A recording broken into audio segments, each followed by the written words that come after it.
As Hillary Clinton became the first woman to accept a major party's nomination for U.S. president, faith leaders were among those moved by the historical significance of the moment.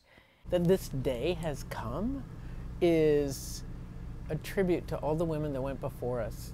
Sister Simone Campbell is leader of the Network Lobby's Nuns on the Bus project, a group of Catholic sisters who traveled by bus to both conventions advocating for economic justice. Here in Philadelphia, they got permission to park their bus inside the security perimeter next to the convention arena. In both cities, they pulled wagons through the streets, passing out lemonade and initiating conversations about key issues. The income and wealth disparity in our nation that's tearing us apart, the anger, the fear, the judgmentalness, the racism that we've seen in our country, it's tearing holes in the fabric of our society. Can we step together into a future as opposed to pulling apart for partisan gain? The nuns were part of the large number of religious representatives who came to Philadelphia this week to speak out for their values and beliefs. In recent decades, Democrats have battled the perception that they are not favorable toward religion. Democratic Convention Committee CEO Leah Daughtry, who's also a Protestant pastor, believes this convention will help shatter that idea. I'm a witness, an actual living witness, along with so many millions of others, that our faith is part of what drives us to the Democratic Party. The values of community, of sharing, of caring for one another, and for lifting up every boat, even though those that are stuck at the bottom and those that are coasting along the top. On Sunday, the convention organized an interfaith gathering where representatives of several religions read from sacred texts and offered prayers and blessings. And there was some rousing gospel music.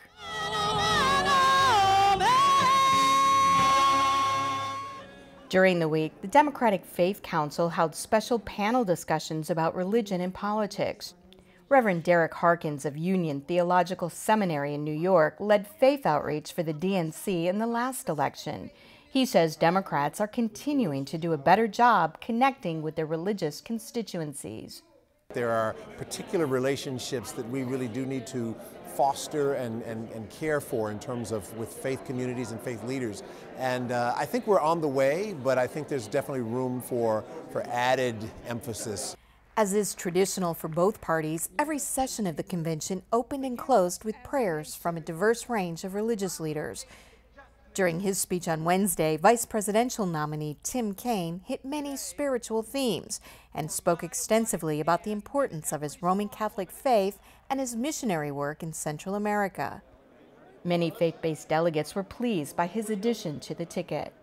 He's someone that has really made his message be clear about how, as a Catholic, he understands the political process and understands that that has guided him into politics.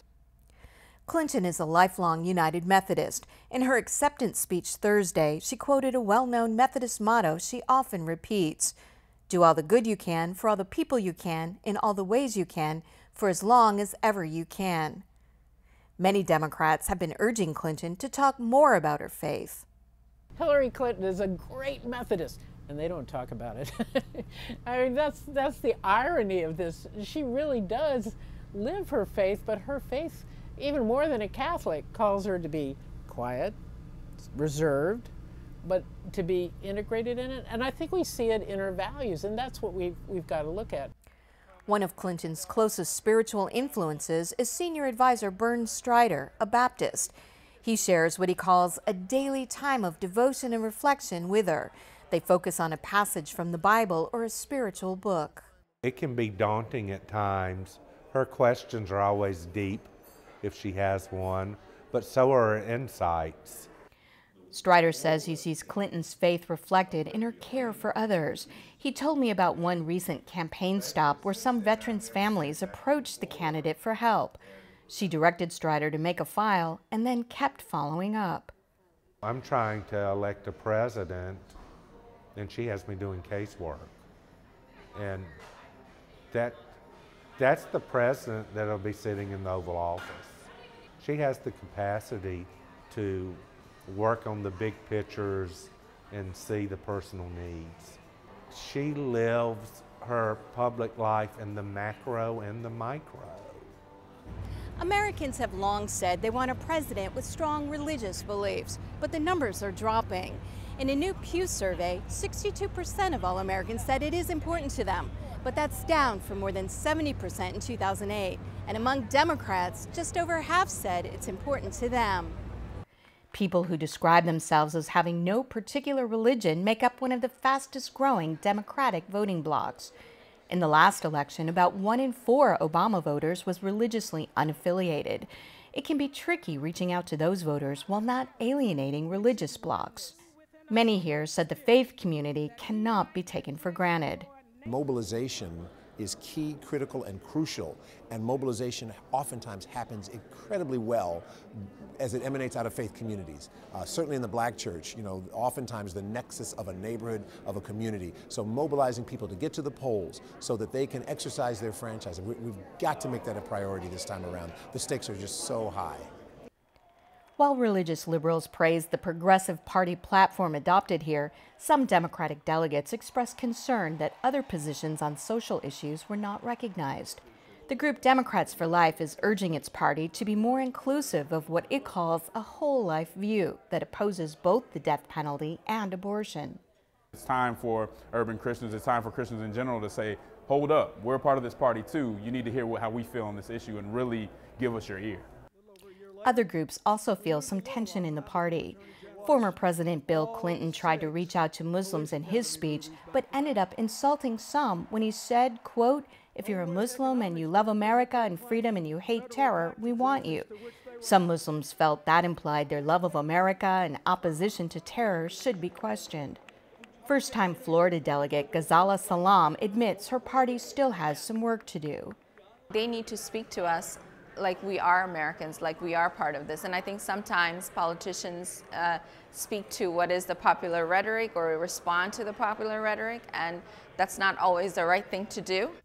Salam says Donald Trump's rhetoric, including his calls for a ban on Muslims traveling to the U.S., has mobilized a record number of Muslims to get involved in politics.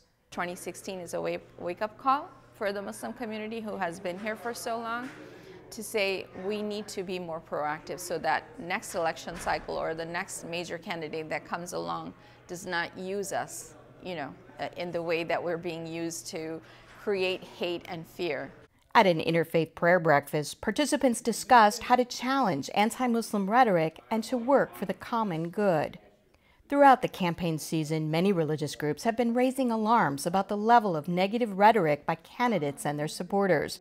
We're at a point where, I'll just say it, one of the candidates, Donald Trump, is running a campaign of division where he's actively trying to exploit the divisions within the country and tapping into people's fear.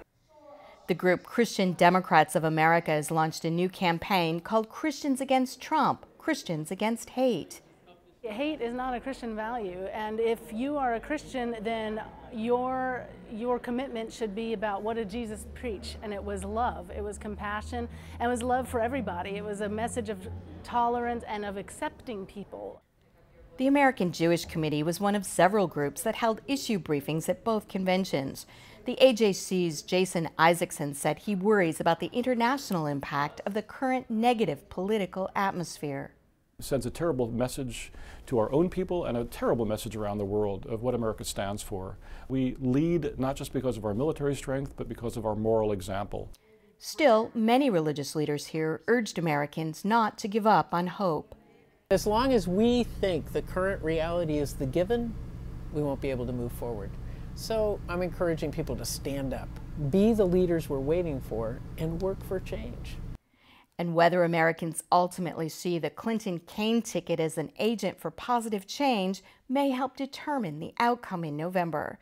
I'm Kim Lawton in Philadelphia. All right. Ugh.